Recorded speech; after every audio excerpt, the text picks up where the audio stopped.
Siapa? Sulaiha. Berarti satu orang yang nggak hadir ya. Jadi sebelum kita mulai pembelajaran pada hari ini, ibu mau ibu mau suruh baca doa dulu nih pada ketua kelas, sambil baca doanya supaya kegiatan kita pada hari ini berjalan dengan lancar. Ketua kelas sambil diikuti.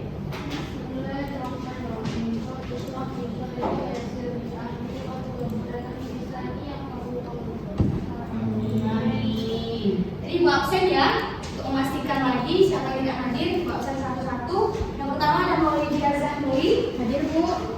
Sarifah Zakia, Azia, Anissa Husna, Amalido, Sulaiha, sakit ya Bu. Ada suratnya ya? Ada Bu. Oke, Darmawati, Dina, Humaira, Anjeli, Nur, Sila, Sulia, Cuk Lisa, oke, berarti satu orang yang nggak ada jumlahnya 14 orangnya. Baik. Jadi anak-anak ibu semuanya tolong fokus ke depan semuanya, jangan ada yang kerjain yang lain, tugas-tugas yang lain disimpan dahulu ya. Jadi sebelum kita masuk ke pelajaran pada hari ini, ibu mau tanya nih, materi kita pada minggu lalu tentang apa? Terakhir. Saya Bu, tentang letak astronomis, geografis dan geologis di bab sebelumnya Bu. Ada yang bisa menyebutkan letak astronomis Indonesia itu berapa? 6 derajat bintang. Ya, satu orang. 6 derajat bintang Utara sampai 11 derajat Bintang selatan. lalu 5 derajat ujung timur. sampai 141 derajat ujung timur. ini adalah letak astronomis. Selanjutnya, letak geografis. Ada bisa sebutkan? Ya, diambil dari 2 benua dan 2 samudra Bu. 2 benua, 2 samudra.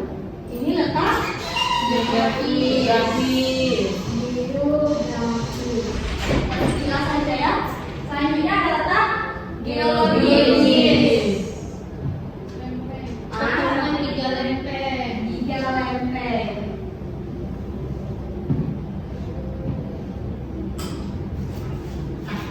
Jadi materi kita pada minggu lalu ini ada kaitannya dengan materi kita pada minggu sekarang, yaitu bab baru ini kan bab yang sebelumnya.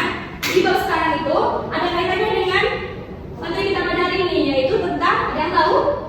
Sumber daya alam Bu. Iya, jadi materi selanjutnya atau bab selanjutnya itu tentang sumber daya alam.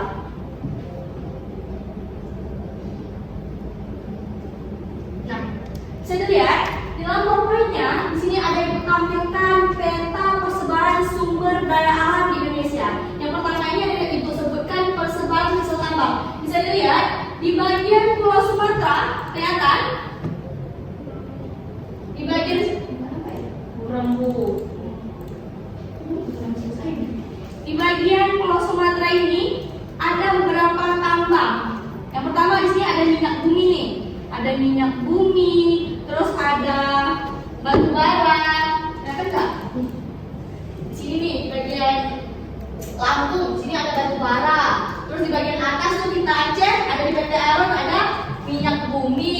Terus selanjutnya sampai ke Papua, ini adalah persebaran hasil tambang yang ada di Indonesia. Di setiap daerah ini berbeda-beda hasil tambangnya. Kayak di Sumatera, ada di Sumatera, nggak ada di Kalimantan. Ada di Kalimantan, misalnya dia sedikit di Jawa. Terus ada di Jawa, dia sedikit di Maluku. Ada di Maluku, tidak ada di Papua, dan selanjutnya. Ini adalah persebaran hasil tambang yang ada di Indonesia. Selanjutnya, di sini ada persebaran hasil bumi dan laut. Bisa kita lihat dalam petanya, di sini ada keterangan, ada mutiara, ada udang, ikan tuna, rumput lain dan lain sebagainya. Di sini adalah hasil dari bumi dan laut. Bisa dilihat di bagian atas, di bagian kita tuh ada Aceh, ada tuna. Ikan tuna ini tidak ada di Kalimantan. Bisa lihat kan gambar tuna di sini? Nggak Nggak ada. Jadi yang ada cuma di Kalimantan, terus ini di Pulau Mentawai juga ada, di Semeru juga ada nih, di Jawa juga ada, dan banyak lain sebagainya ya. Di Maluku nih nggak ada ikan tuna nih, dan di tempat lain juga gitu. Ada di Kalimantan, dia nggak ada di Jawa, ada di Jawa nggak ada di Papua. Itu adalah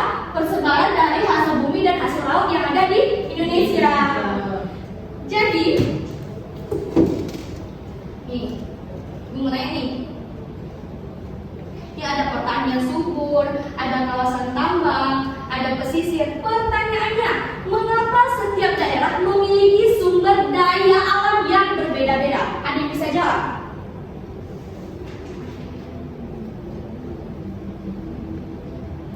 Karena jenis tanahnya beda-beda, Bu. Itu salah satunya. Lagi? Iya, lagi? Ya, topografinya lagi salah satunya. Ada yang bisa menambahkan lagi? Curah hujan termasuk iklim.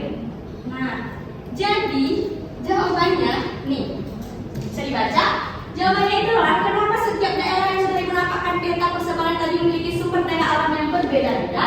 Karena kondisi satu, geologinya, iklimnya, topografi dan ekosistemnya yang tidak sama, sehingga menghasilkan jenis sumber daya alam yang berbeda-beda. Nah, tadi kan sumber daya alamnya berbeda-beda nih. Dari mana asal bahan makanan yang kita konsumsi selama ini? Kan kata sumber daya alam. Nah, dari mana hasil sumber makanan yang kita konsumsi selama ini? Dari alam kan?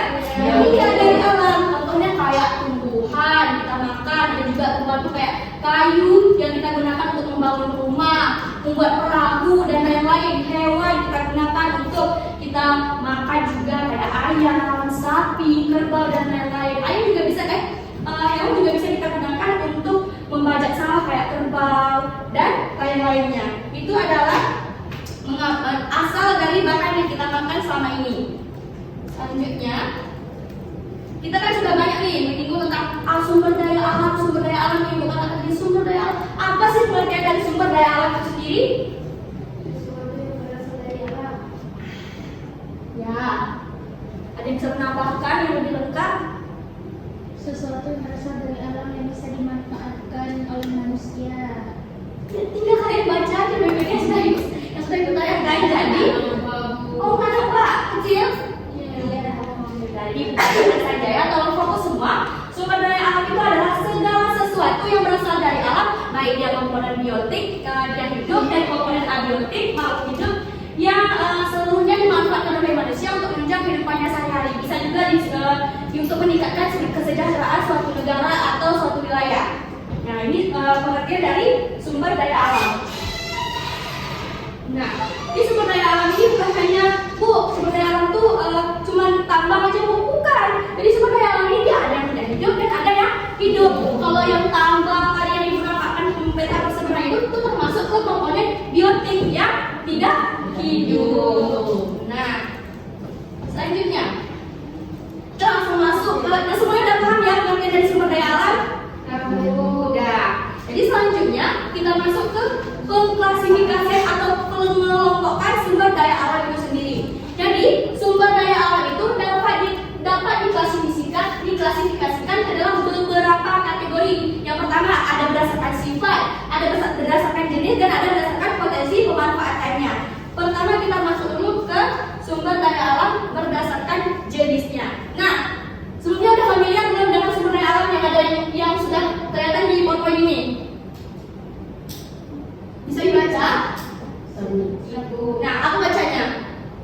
Sumber daya alam biotik yang berasal dari makhluk hidup atau aktivitas biologis. Salah satunya adalah biomasa. Biomasa itu adalah energi biotik terbarukan yang mengacu pada bahan biologis yang berasal dari organisme yang hidup atau belum lama mati. Contohnya itu kayu bakar, limbah, dan alkohol. Ya, jadi Joshua sudah membacakan PPT-nya. Jadi kita bisa tarik garis besarnya, atau kita bisa tarik garis merahnya bahwa komponen biotik itu adalah komponen yang hidup. Jadi segala sesuatu benda yang ada di alam ini hidup yang bisa dimanfaatkan secara keseluruhan oleh manusia itu disebutkan dengan sumber daya alam yang hidup. Nah, contohnya di sini ada disebutkan makhluk hidup seperti hewan, tumbuhan. Nah, jadi hewan dan tumbuhan ini adalah sumber daya alam berdasarkan jenisnya, termasuk ke dalam sumber daya alam biotik atau hayati. Contohnya itu disebutkan itu ada hasil hutan, hasil pertanian, perikanan, peternakan, dan lain-lain. Di situ disebutkan bahwa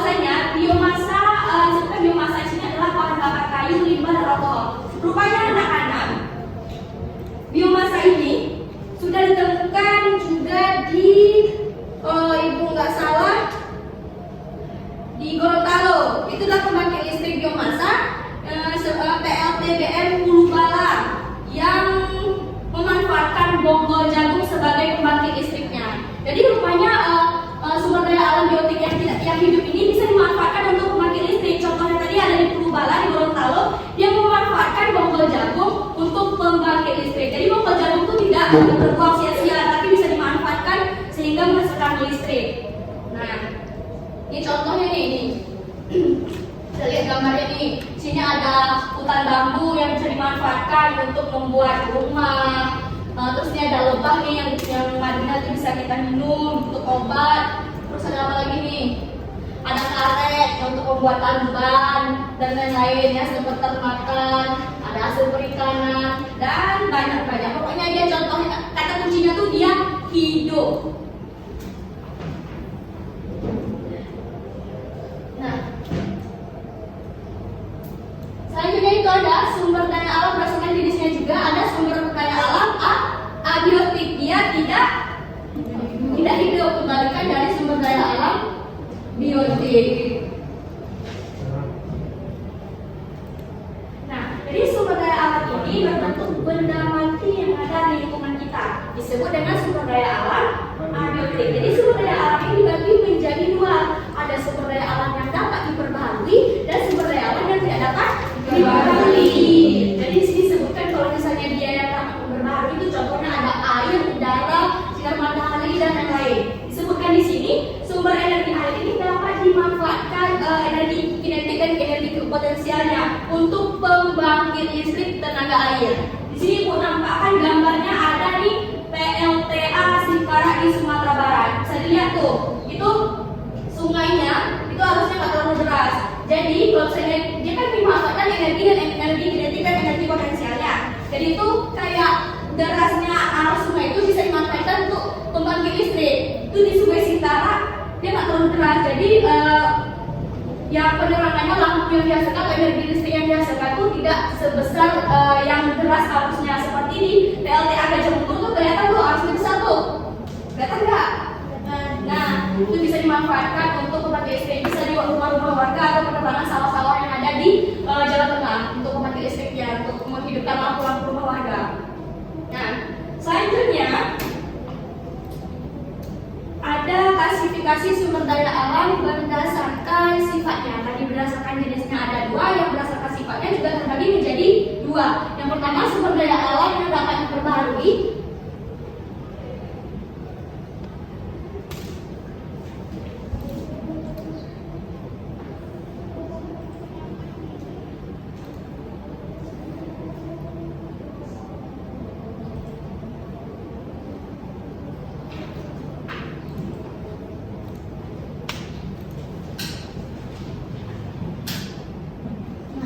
Sumber daya alam yang dapat diperbaharui ini adalah sumber daya alam yang mempunyai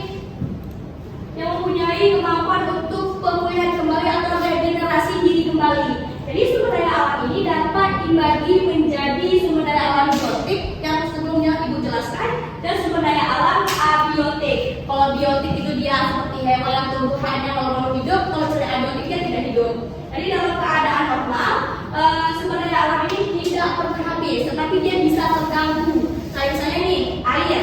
Apa contohnya kasus air yang ada di Indonesia nih? Kayak airnya tercemar karena limbah.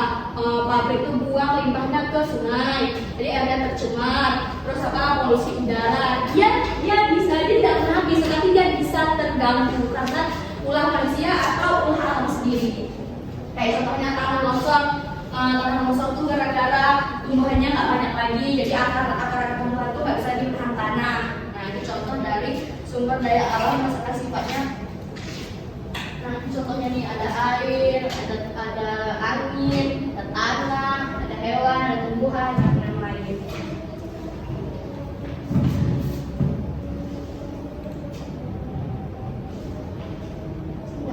Berbanding terbalik dengan sumber daya alam yang dapat diperbarui, rupanya sumber daya alam yang tidak dapat diperbarui ini dia keberadaannya di alam sedikit, tetapi dia bisa didaur ulang kembali. Jadi kalau misalnya kita bilang nih tambang yang udah Ibu nampakin tadi, dia kalau misalnya dikeruk terus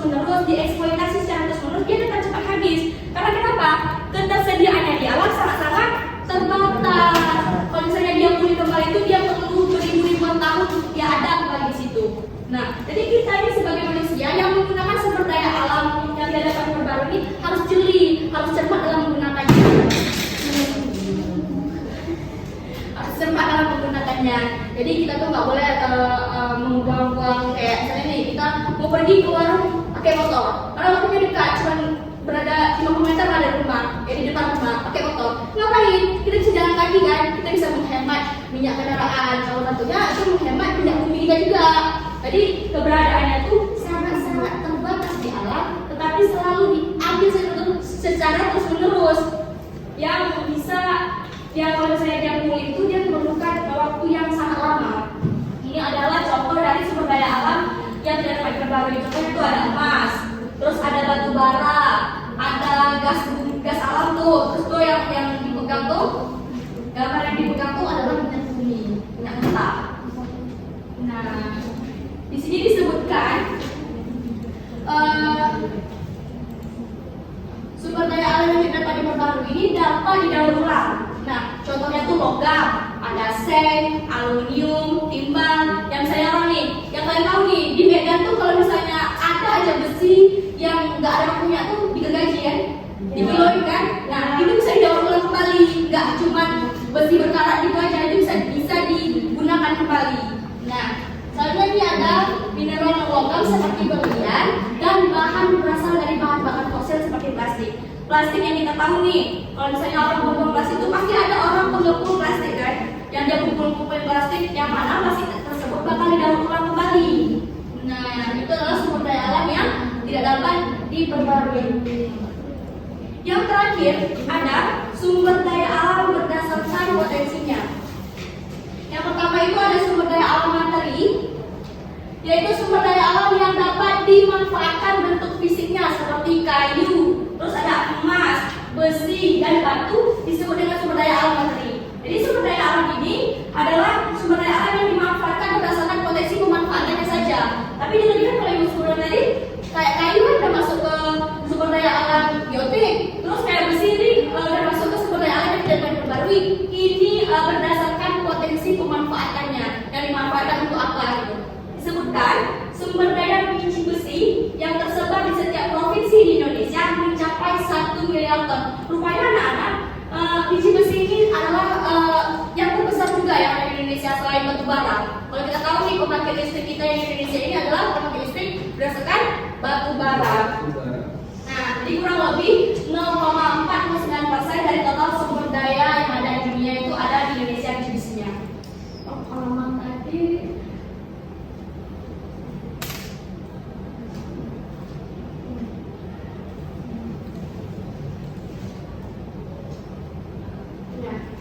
Selanjutnya itu ada sumber daya alam. Ini contohnya ada kayu, ada emas, ada batu.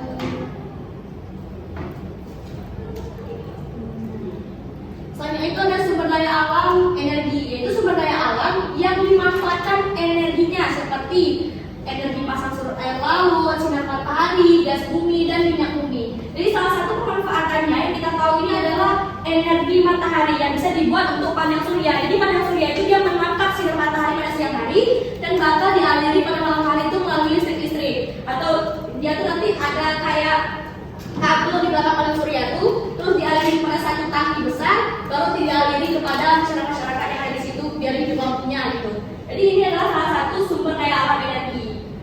Pembangkit listrik tenaga surya kan nggak ada lagi kan kita dengar kan, bisa pernah lihat kan ini kan di TV kayak di internet pernah kita lihat pembangkit listrik tenaga surya. Bahkan di kapal-kapal nelayan sekarang mereka menggunakan panel surya untuk mereka melaut. Jadi siang hari itu mereka tuh taruh panel suryanya di atas kapalnya, terus pas malam hari mereka mau melaut itu digunakan untuk mereka penerangan mereka untuk menerangkan lampu. Nah, jadi beberapa pembangkit listrik tenaga surya ini ada di Indonesia, yaitu PLTS Karangasem yang ada di Bali, PLTS Raijua, PLTS Muler, dan PLTS Solon Barat di NTT. Tahu NTT kan panas kan ya, nggak ada airnya, jadi dia nggak ada pembangkit listrik tenaga air. Jadi dia memanfaatkan energi matahari untuk pembangkit listriknya. Nah,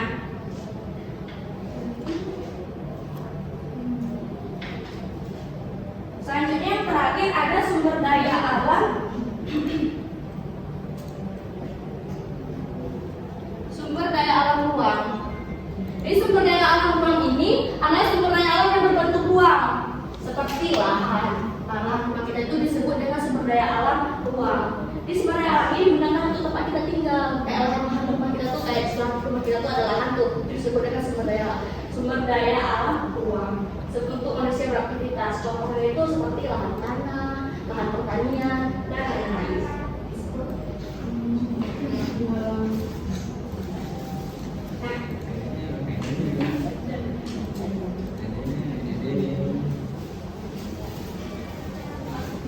Setelah panjang Ibu menjelaskan tentang sumber daya alam, klasifikasinya terbagi menjadi 3 lagi.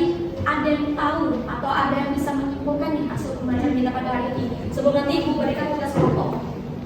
Apa yang Anda dapat tadi melihat kan cuma bercanda-bercanda aja di belakang juga bercanda.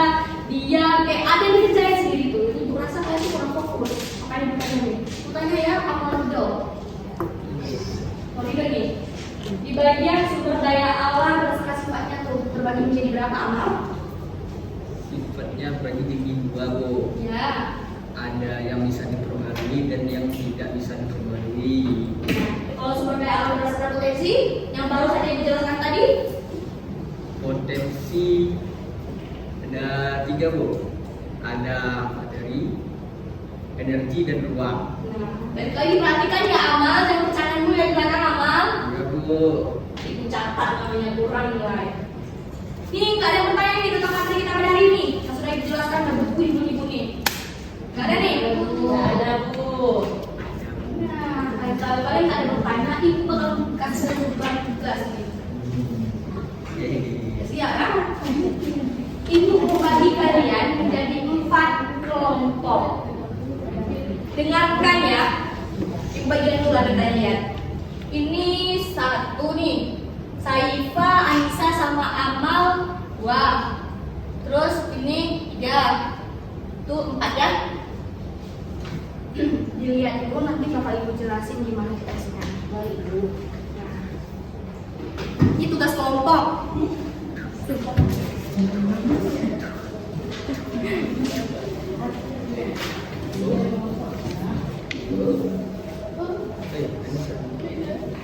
Nah, di sini kan kita lihat dulu ya. Lembar kerja peserta didik. Ini kalian tulis nama, terus baca petunjuk pengerjaannya.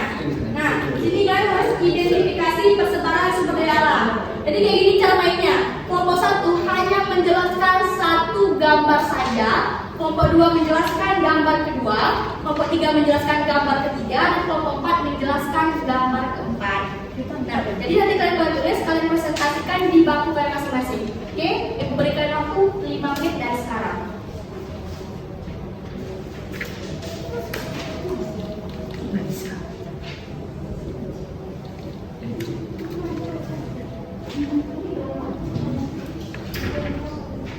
Ada kendala?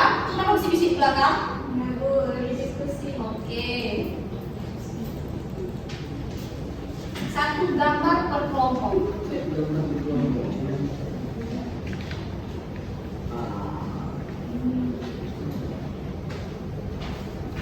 Kami kelompok 2 tadi. Iya. Oh, masuk dalam sumber daya.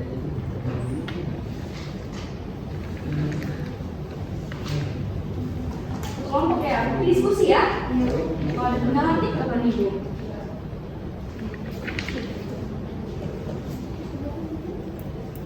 Ada kendala? Sudah jelas ya, gampangnya sudah jelas.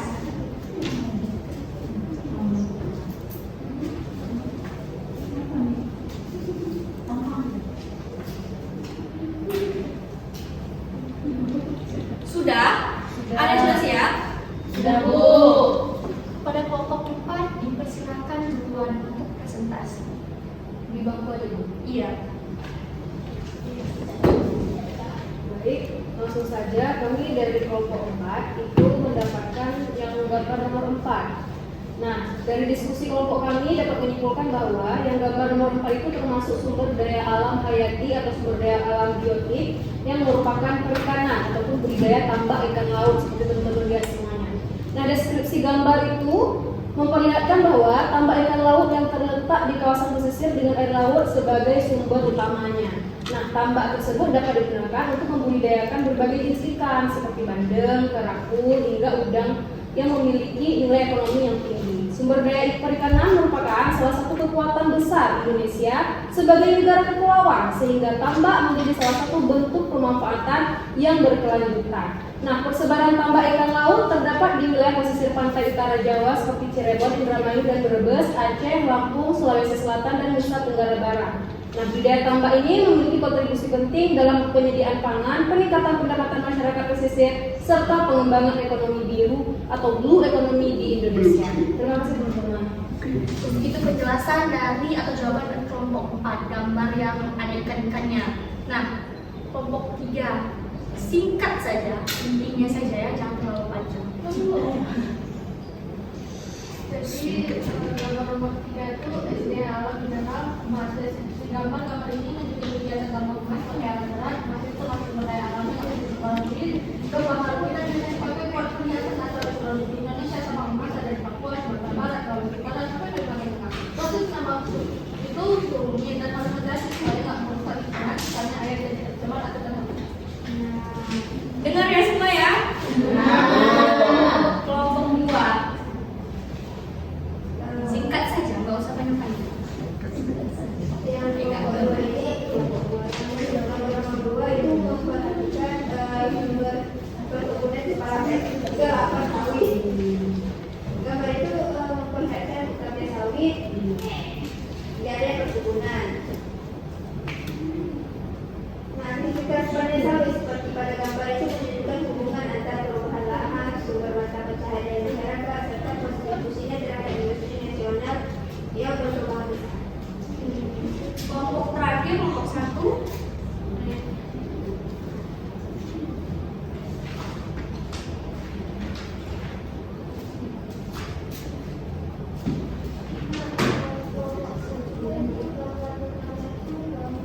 Menunjukkan sumber daya alam ini atau batu bara. Nah, gambar ini menunjukkan kegiatan penambangan batu bara pada wilayah tambang terbuka.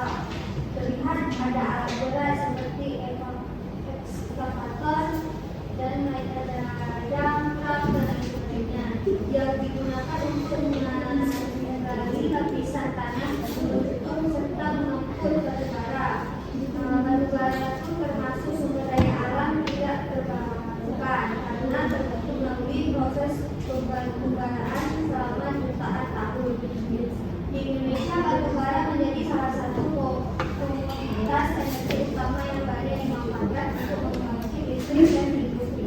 Nah, jadi itu adalah penjelasan atau jawaban dari kelompok 1. Jadi kan ibu tadi suruh kalian cuma menjelaskan satu gambar saja. Itu kan dalam KPD-nya ibu bagikan per kelompok. Jadi setiap kelompok harus menuliskan jawaban dari gambar kelompok sebelumnya. Kayak kelompok 1 harus tulis jawaban dari kelompok 2, 3, 4, dan begitu seterusnya. Nanti KPD-nya ibu tunggu setelah istirahat. Ketua kelas tolong antar ke meja ibu ya. Oke. Jadi setelah kita belajar kelompok dan ibu memberikan kalian penjelasan atau materi pada hari ini, ada yang bisa menyimpulkan materi sumber daya alam pada hari ini? 1 orang ibu berikan nilai plus. Saya Bu. Ya, silakan Bu. Jadi materi kita hari ini tentang sumber daya alam Bu, yang juga ada keterkaitan dengan bab kita sebelumnya tentang letak Indonesia ini. Nah, dari pelajaran kita hari ini dapat kita ketahui bahwa sumber daya alam kita itu sangat banyak dan sangat luas, mulai dari jenis, sifatnya, dan juga potensinya. Mulai dari jenisnya seperti biotik, abiotik, sifatnya itu seperti yang sumber daya alam dapat diperbarui dan tidak dapat diperbarui, serta potensinya seperti materi, energi, dan juga ruang. Jadi Nurul Umami ini udah paham nih konsep dan sumber daya alam. Yang lain ibu harapkan juga paham seperti Nurul Umami. Jika tidak paham atau misalnya kalian ragu atau kalian kurang paham tentang materi itu, bisa jumpa ibu atau kalian tanya langsung pada Nurul Umami yang sudah paham. Oke? Jadi untuk tugas selanjutnya untuk minggu depan, ibu berikan kalian catatan. Nanti akan dicatat, ibu kirimkan kepada ketua kelas. Minggu depan bakal ibu periksa. Mengerti semua? Jangan ada main-main, dengerin dulu nih, mau pulang kita nih. Jangan ada main ya? Ya Bu. Jadi sekian pembelajaran kita pada hari ini. Ibu berterima kasih kepada kalian yang sudah berpartisipasi serta dalam pembelajaran pelajaran Ibu akhiri. Assalamualaikum warahmatullahi wabarakatuh. Waalaikumsalam